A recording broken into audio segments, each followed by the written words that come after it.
பொண்ண மலரே மலரேன்னு வர்ணிக்கிற, ஆனா நீ தாண்டா வாடிக்கிட்டு இருக்க. நீ பொண்ண நிலவே நிலவேன்னு வர்ணிக்கிற, ஆனா நீ தான் தேஞ்சுக்கிட்டு இருக்க. அவதான் உலகொன்னு, அவளையே சுத்தி சுத்தி வந்து நீ தான் உருப்பிடாம போய்கிட்டு இருக்கங்கிறத மறந்துடாத. அண்ணாச்சி, ஏன் பெரிய அண்ணாச்சி, உங்களுக்கு தெரியும் நம்ம ஊர்ல பூரா சோவாரி ஆலமரம்னு ஒண்ணு இருக்கும் தெரியுமா? நீங்க கூட பள்ளிக்கூடம் போகும்போது பைக்கெட்ட அங்க போட்டுட்டாங்க விளையாடு வேலை மூணிச்சிட்டு.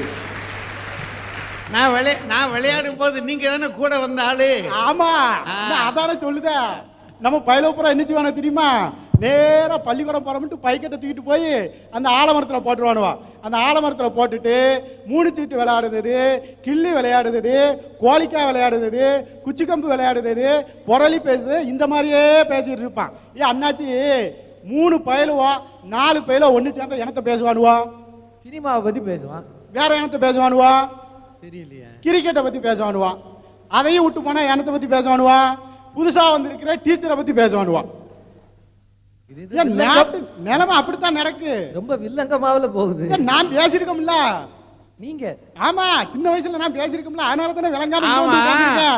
ஏயா அவ்வளவு பேசி நீங்க வாத்தியாரா வந்தது எப்படி?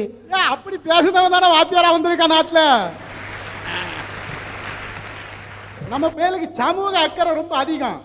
பொட்ட பிள்ளை என்ன செய்யும்? பள்ளிக்கூடத்துக்கு போவோம், படிக்கும், வீட்டில் இருக்கும். ஆனால் நம்ம பையலுக்கு அதான் வேலை. கேர்ள் ஃப்ரெண்டை கொண்டு டியூஷனில் கொண்டு விட்டுட்டு பத்திரமா கொண்டு அப்பா வீட்டில் கொண்டு சேர்த்துட்டு படினா எங்கே கொண்டு படிப்பான்? பாஸ் மார்க்கை குறைச்சி வைங்க எங்கள் பையலுக்கு. அந்த பிள்ளைகளுக்கு 100 மார்க்குன்னா எங்கள் பையலுக்கு 40 மார்க் வைங்க. நாங்கள் எல்லா பையலும் பாஸ் பண்ணி காமிக்கிறோம். இவ்வளோத்துக்கும் காரணம் என்ன நினைக்கலாம்? பூரா இந்த பொழுதுபோக்கு அம்சம் தான். இந்தியாவோட பொருளாதார முன்னேற்றத்திற்காக, சுதந்திரத்துக்காக அடிக்கடி பாடுபட்டு கொண்டிருக்கிற விவேக் ஓபராய், அமிதாப் பச்சன், தர்மேந்திரா இவங்கெல்லாம் போன வருஷம் ஒலிம்பிக் தீபம் இந்தியாவுக்கு வந்தப்போ இந்தியாவோட பிரதிநிதிகளா தங்களை அறிவிச்சுக்கிட்டு ஒலிம்பிக் தீபத்தை ஏந்திக்கிட்டு வந்தாங்க.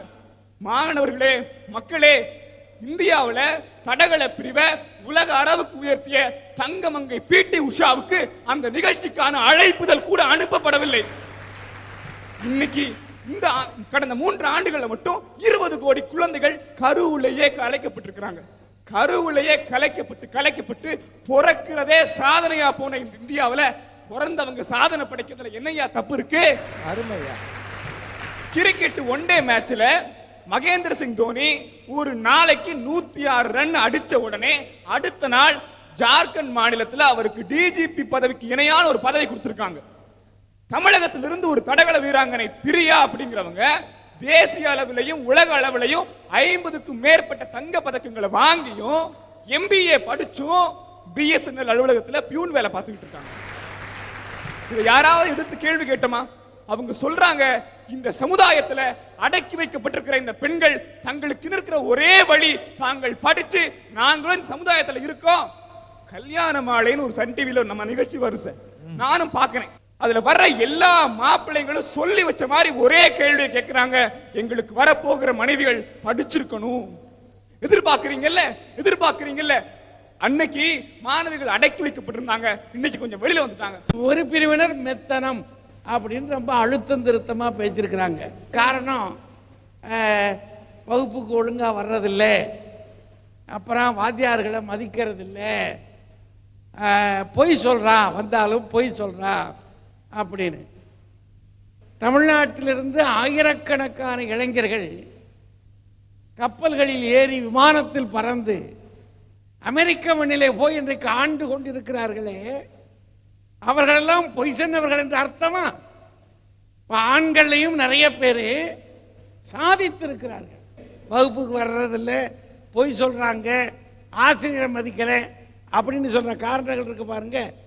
அவை பொருந்த மாட்டா என்பதனால மெத்தனத்தை கொஞ்சம் தள்ளி வைக்கலாம். ஆண்களிடத்தில் கட்டுப்பாடா இல்லைன்னு பெற்றோரை சொல்றதா, அல்லது பெற்றோருக்கு ஆண்கள் கட்டுப்படுவதில்லைன்னு சொல்றதா? இந்த வாதத்தை 2 பக்கம் ஆக்கணும் இல்லையா? ஆண்கள் கட்டுப்படவும் செய்கிறார்கள். ஏன்னா அவனுக்கு தெரியும் தகப்பன் எத்தனை கண்ணீர் வடித்து தனக்காக பொருள் பண்ணி சம்பாதித்துக் கொண்டிருக்கிறார். எத்தனை வீடுகளிலே பாத்திரம் கழுவி என் தாய் பணம் சேர்த்திருக்கிறார் என்பதை பெண் பார்ப்பதை கூட ஆணும் பார்க்கிறான். அதனால அவனுக்கும் தெரியும் நம்முடைய பிள்ளைகள் பெற்றோரை மதிக்கிறார்கள், துதிக்கிறார்கள், தள்ளிட முடியாது. அதனால அந்த காரணத்தையும் கொஞ்சம் தள்ளி நிறுத்தி வைக்கலாம்.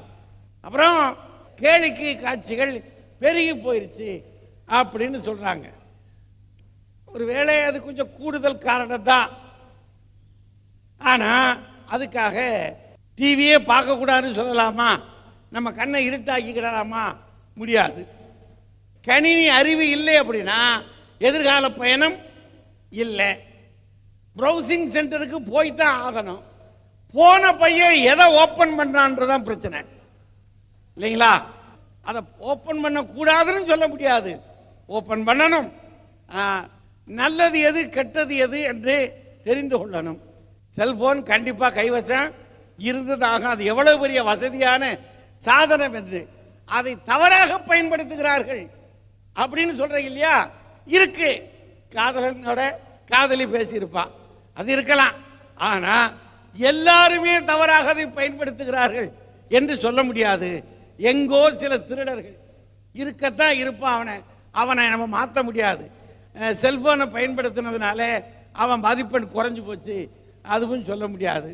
ஆனா இந்த கேளிக்கைகள் பெருக்கி விட்டது அப்படின்னு சொல்றதற்கு பாருங்க, அது இருக்கிற போது எல்லா இடங்களையும் சினிமா இருக்கு, டிவி இருக்கு, வீட்டுக்குள்ளேயும் இருக்கு.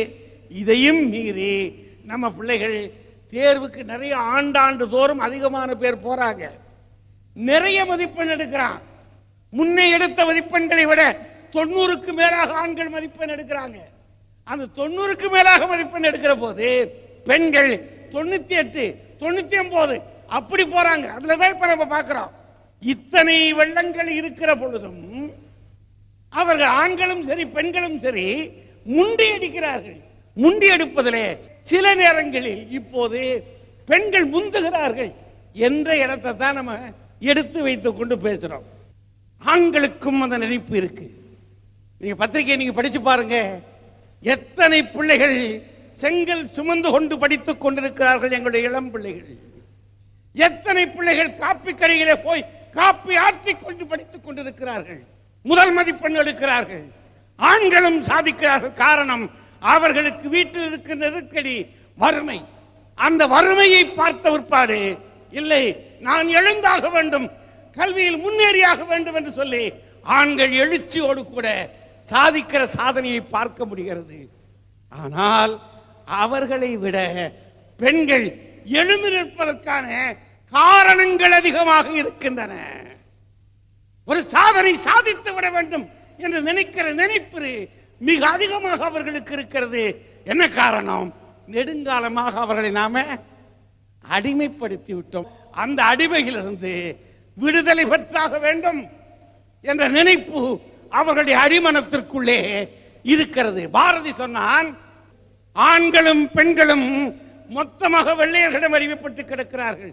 ஆனால் இந்த நாட்டு பெண்கள் மட்டும் வெள்ளையர்களிடம் மட்டுமல்ல, இந்த நாட்டு ஆண்களிடமும் அவர்கள் அடிமைப்பட்டு கிடக்கிறார்கள். கஞ்சிக்கு இல்லாத வீடுகளிலே இருவரும் தான் சம்பாதித்து வருகிறார்கள். ஆனால் அந்த வீட்டிலே அடி வாங்கி நித்தம் அழுது கொண்டிருப்பவள் பெண்.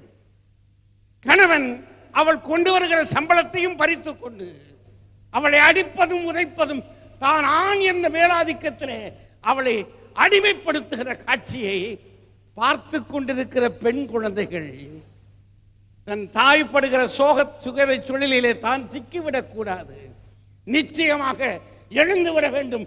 இந்த அணியிலிருந்து இன்னொரு இடத்திற்கு தான் போய்விட வேண்டும் என்றால் படிக்க வேண்டும், நன்றாக படிக்க வேண்டும் என்ற எண்ணம் பெண்களுக்கு வரும் அல்லவா?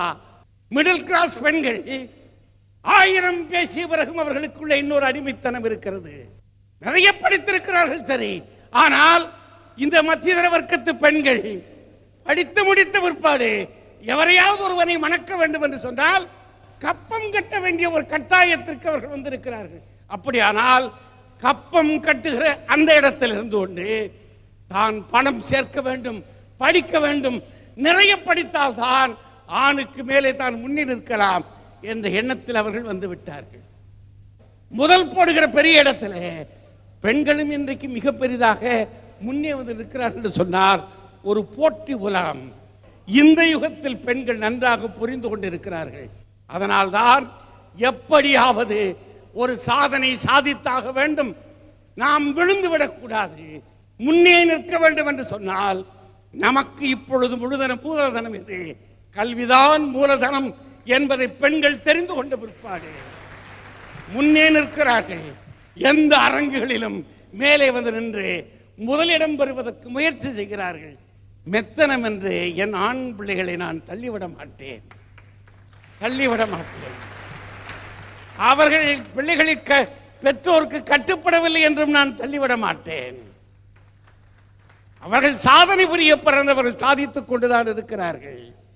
வெளி உலகத்தின் கேளிக்கை காட்சிகளினால் இவர்கள் கெட்டுப்போனார்கள் என்று அந்த குற்றச்சாட்டையும் ஆண்களின் பேரில் நான் வைக்க மாட்டேன். ஆனால் எல்லாவற்றிற்கு மேலாக பெண்களின் சாதனை என்ன காரணம் என்றால், சாதிக்க வேண்டும் என்ற ஆசை வந்துவிட்டது. காலம் அவர்களுக்கு கனிந்திருக்கிறது, சாதிக்கிறார். மகளே, நீ சாதிக்க பிறந்தவள், எழு, நிமிர், தொடர்ந்து சாதனையை கொண்டு வா என்று கூறி வாழ்த்தி சன் டிவி அரங்கத்தை வெற்றிகரமாக நிறைவு செய்கிறோம். நன்றி, வணக்கம்.